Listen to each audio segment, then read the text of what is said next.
अस्सलाम वालेकुम नाज़रीन, खबर की असल खबर के साथ समीर कुरैशी आपकी खिदमत में हाजिर है। 2 रोज से चर्चा हो रहा है अखबारात में भी, सोशल मीडिया पर भी, जो साबिक चेयरमैन एंटी करप्शन है फरज जुनेजो, इनके बारे में मुख्तलिफ जो है चीज़ें चल रही हैं।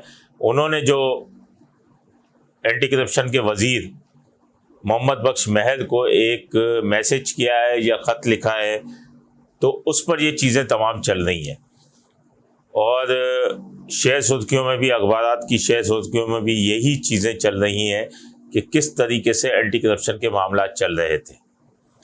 31 मई को चेयरमैन एंटी करप्शन फरज जुनेजो को उनके ओहदे से हटा दिया गया और चीफ सेक्रेटरी सिंध के दफ्तर से अहकामात जारी हुए। मोहम्मद बख्श महल जो कि मिनिस्टर एंटी करप्शन है, उनको उन्होंने एक ख़त लिखा या मोबाइल के ऊपर ही उन्हें व्हाट्सएप पे मैसेज किया। अगर ये मैसेज वाकई फरज जुनेजो ने किया तो बहुत बड़ा काम किया और वाकई उनकी हिम्मत को दाद देनी पड़ेगी कि करप्शन के इस बदबूदार सिस्टम को उन्होंने बेनकाब किया कि वाकई एंटी करप्शन जो कि करप्शन रोकने में है, वही करप्शन में कितने बड़े पैमाने पर इन्वॉल्व है। इनका जो सोशल मीडिया पे वायरल खत सामने आया, उसमें ये लिखा गया था कि ईद से कबल इनको एक प्राइवेट शख्स ने एक लिफाफा देने की कोशिश की, जो कि टोकन मनी समझ लें कि उन्हें देने की कोशिश की, लेकिन उन्होंने लेने से इनकार कर दिया। और वाकई इन्होंने इनकार किया होगा। मैं फरज जुनेजो को जानता हूँ कि उन्होंने ये लिफाफा लेने से इनकार कर दिया होगा।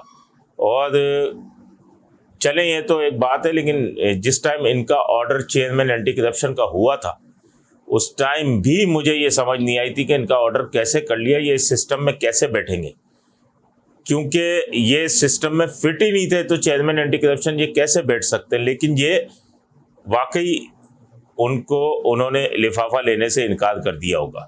उसके बाद उन्होंने जो मैसेज किया या ख़त लिखा है, उसमें उन्होंने मिनिस्टर को कहा कि एंटी करप्शन के महकमे को नीलाम घर की तरह चलाया जा रहा है। मुख्तलिफ महकमों और दीगर इदारों से रिश्वत की मद में 6 से 7 करोड़ रुपए महकमा एंटी करप्शन को पहुँच रहे।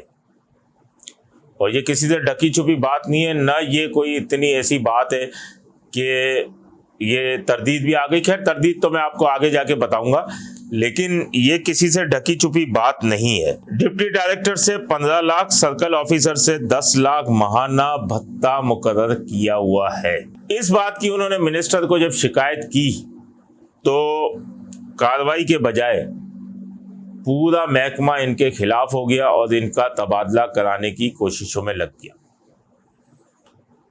उसके बाद उन्होंने तबादले के बाद ये भी मिनिस्टर को लिखा है कि ये घुटनज़दा माहौल था जिसमें वो एडजस्ट नहीं हो सकते थे, तो इस तबादले पर कोई दुख नहीं उनको, वो घुटनज़दा माहौल से निकल आए। खत उन्होंने मैसेज जो किया या खत लिखा, उसमें बहुत सारी बातें लिखी हुई थी जो कि एंटी करप्शन के लिए जो लिखी हुई थी, जिसके बारे में पूरा शहर जानता है, पूरे इदारे जानते हैं, सिंध जानता है कि क्या क्या वहाँ होता है। उसके बाद उन्होंने ये भी लिखा कि महकमे में एक प्राइवेट शख्स की मदाखलत जो है वो इंतहा से ज़्यादा है।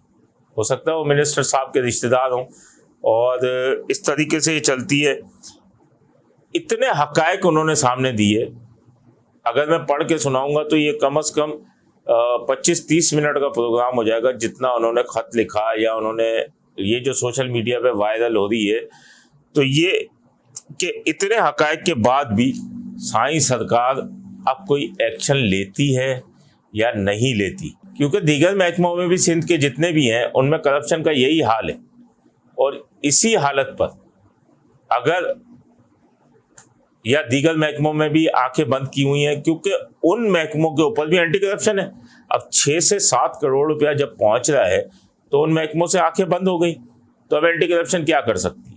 एंटी करप्शन भी ऊपर देगी। तो ये कोई नया सिस्टम नहीं है जो उन्होंने ये बताया, जो इन्होंने इंकिशाफात किए कि इस तरीके से ये सिस्टम चल रहा है। अब उनको, फरज जुनेजो को हम ज़ाती तौर पर जानते हैं, और फरज जुनेजो जो हैं वो DIG लाइसेंस थे, इससे पहले SSP थे, बाद मिशन भी किए उन्होंने।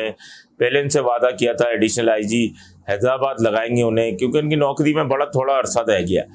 लेकिन जिस टाइम इनका एडिशनल IG लगने का टाइम आया, क्योंकि जमील अहमद खान जो थे वो रिटायर हो रहे थे, उसके बाद वादा किया गया था कि इनको लगाएंगे, लेकिन ये वादा भी वफा ना हो सका।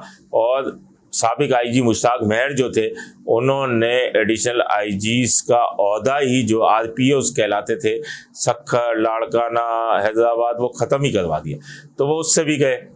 फिर इनको हैदराबाद कैसे जाने देते, क्योंकि हैदराबाद में बड़े पैमाने पर करप्शन, तो हैदराबाद नहीं जाने देते, क्योंकि ये करप्शन रोक देते तो फिर किस तरह से तमाम मामला चलते। तो ये भी चीज़ ख़त्म हो गई।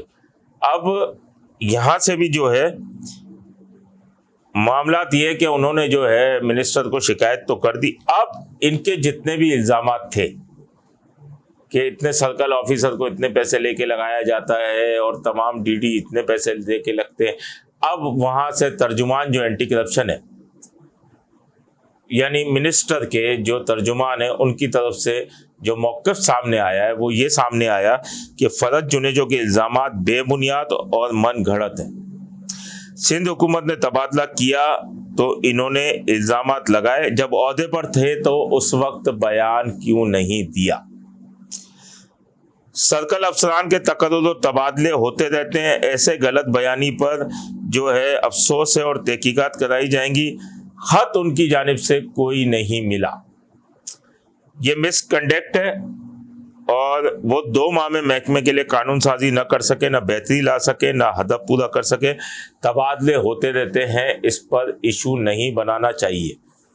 बात यह है कि 2 माह वो रहे, उन्होंने कई इस्लाहात लाने की कोशिश की, लेकिन आप लोगों ने इस्लाहात लाने नहीं दी उन्हें।